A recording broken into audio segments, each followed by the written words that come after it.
Detroit, the automotive capital of the world, is home to that third member of the original trinity of General Motors, Cadillac, which was organized in 1902 and became part of the General Motors Group in 1909. Cadillac has many firsts to its credit, notably being the first to introduce the system of limits in motor car manufacturing, leading to the standardization of parts in 1984, for which it was awarded the Sir Thomas Dewar Trophy by the Royal Automobile Club of London. Again in 1913, Cadillac won the same trophy as a result of its pioneering in electric starting, lighting, and ignition, being the first car so equipped. It was the first to manufacture a four-cylinder engine, and the first to manufacture a V8 engine. Cadillac and LaSalle cars were the first cars to have bodies equipped with non-shutter-able glass. In 1927, the LaSalle was introduced and made an unparalleled sales record for a new car in its price and quality class. To say that something was the Cadillac of something meant that there was nothing better, whether it was dog food or the finest vehicles made.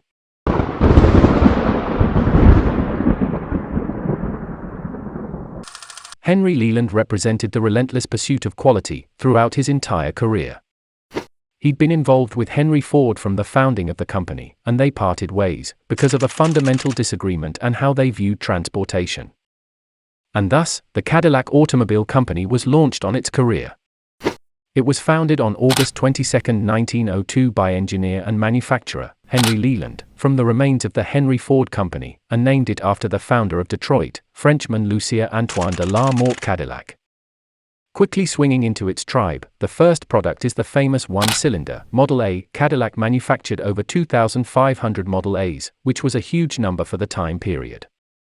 Cadillac would be in the top 10 of automobile sales from 1904 to 1915.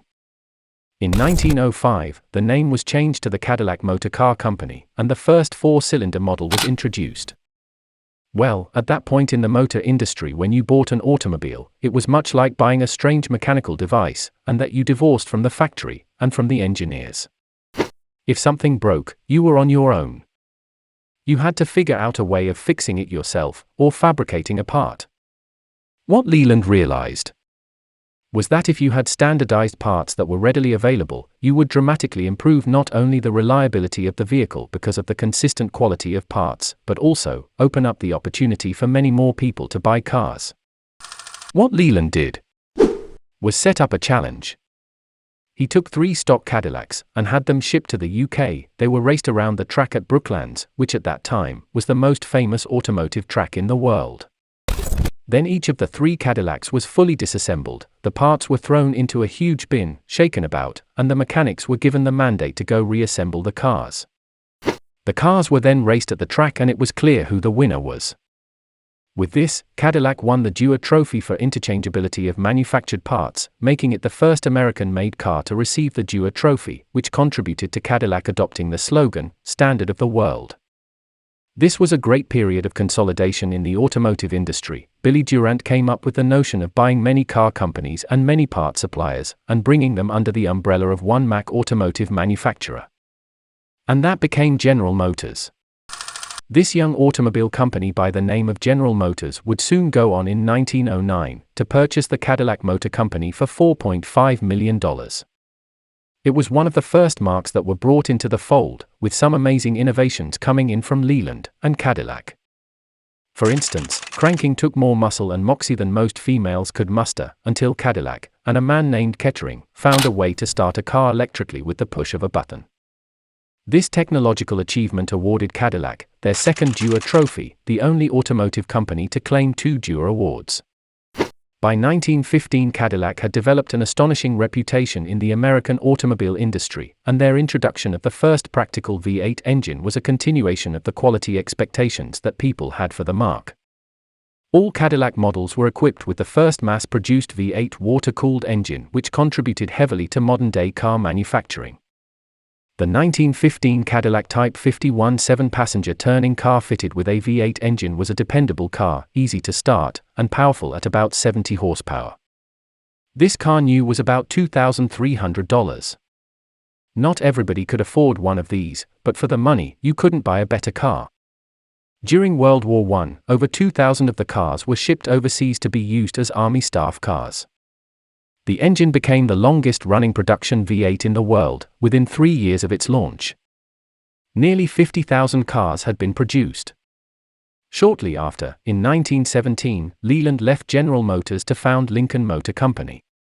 The 1920s represented a remarkable period of consolidation and change for the American automobile industry. Cadillac suddenly had many competitors, so, by 1927 there was a radical change in Cadillacs in two areas, engineering and style. Harley Earl, a custom coach builder and designer from California, was brought to Cadillac and General Motors to create innovative designs. He formed the art and colored unit of General Motors.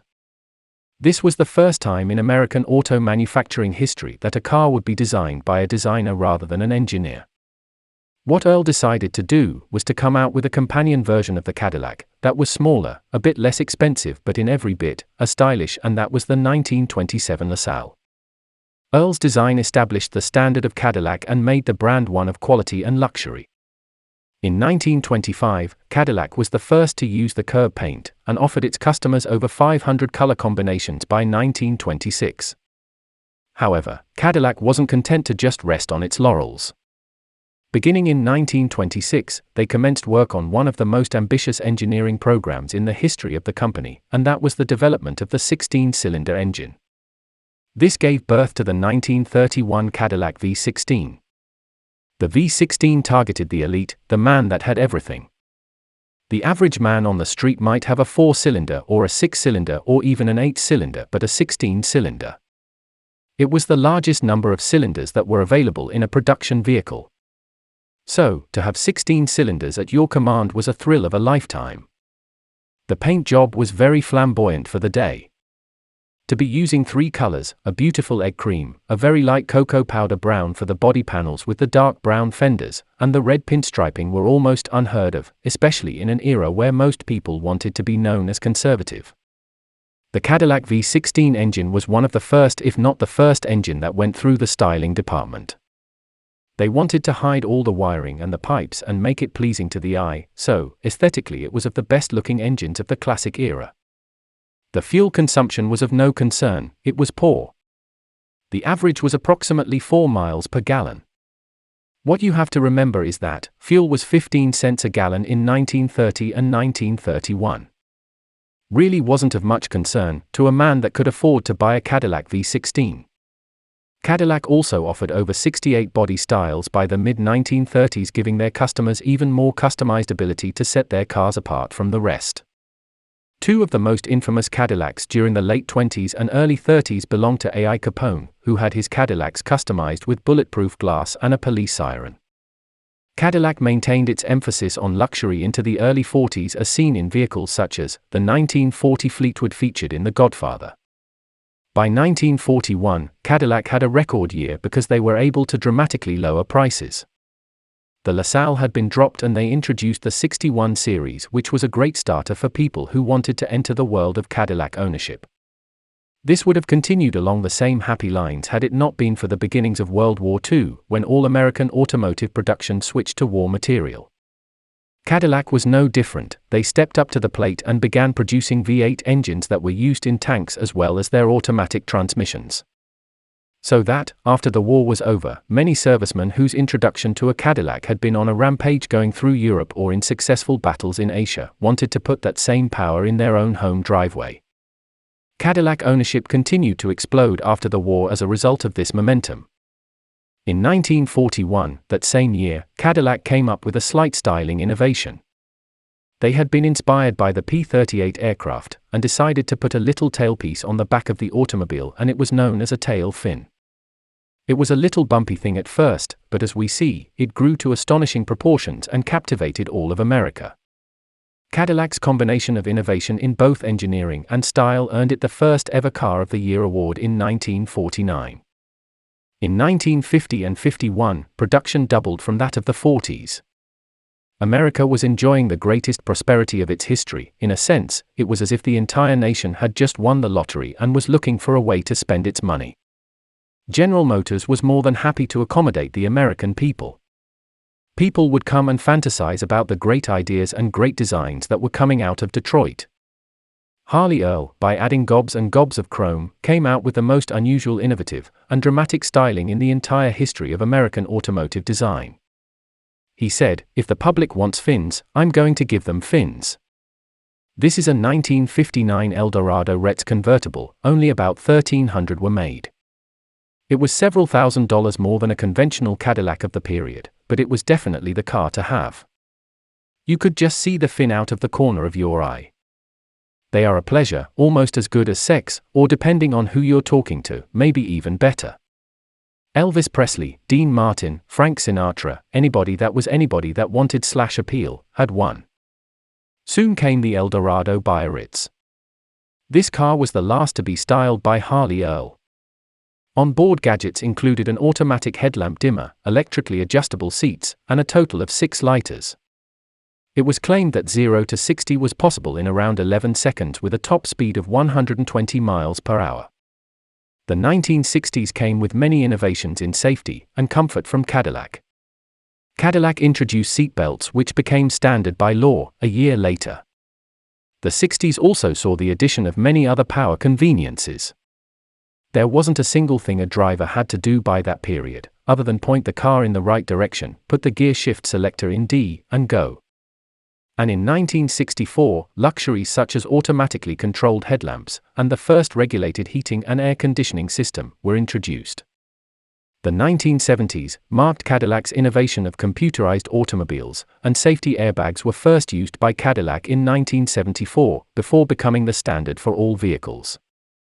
But that came at a big price. By about 1973, and the appearance of the first U.S. oil crisis, the Cadillac was really looked upon as a dinosaur, and Cadillac reacted by producing even more lavish and more elaborate cars, resulting in a 233-inch length car weighing over 5,200 pounds with fuel consumption of about 15.2 miles to the gallon, the 1976 Fleetwood, by far the ultimate exposition of the grand sedan. The rear bumper, and all the tail lights, every red piece in the 76 Cadillac lights up. It was kind of like a show of lights, especially at night.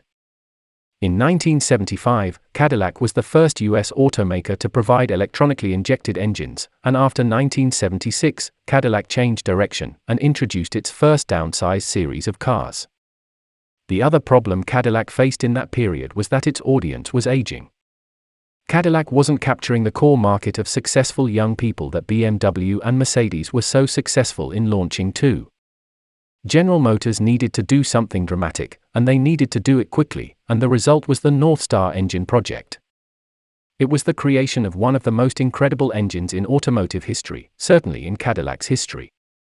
The new North Star engines were called so because they were seen as the beacon for Cadillac's future. Like the North Star, the 1980s saw a major change in styling for all cars, including the Cadillac. The new style came with the reintroduction of the wreath on the logo for all Cadillac vehicles. Cadillacs made many improvements to car delivery and customer interaction, earning it the distinction of number 1 in customer satisfaction by J.D. Power. The 80s also came with Cadillac becoming the first manufacturer to use a microprocessor for fuel ignition and diagnostics. Cadillac still enjoyed a spotlight in pop day media. It was used in movies such as Ghostbusters, The Blues Brothers, as well as music such as Natalie Cole's Pink Cadillac. The 1990s showed a decline in sales, and in 1997, Cadillac sales dipped below Lincoln's for the first time in the history of the two brands. General Motors dedicated a team to bring the Cadillac brand back to that of the standard of the world. The logo was streamlined into a symbol closely related to today's logo. The push for new styling came in the late 90s into the early 2000s. The Escalade was introduced in the late 90s, showing Cadillac's push to diversify its brand in relation to other manufacturers. Despite the losses suffered, Cadillac still maintained the brand of luxury and comfort in the 90s. 2002 marked the 100th anniversary of Cadillac, and continued. Cadillac's desire to push the boundaries of design and innovation for appealing to a young audience can be seen in The Matrix Reloaded, where the 2003 CTS is featured alongside the 2002 Escalade during a long car chase. The 2000s continued to be a bumpy time for Cadillac, with many successes but also many failures. While the future of Cadillac is uncertain, it still remains pivotal to American automotive history. Thanks for watching. Please like and subscribe. I'm Wako, and I will see you on the next one.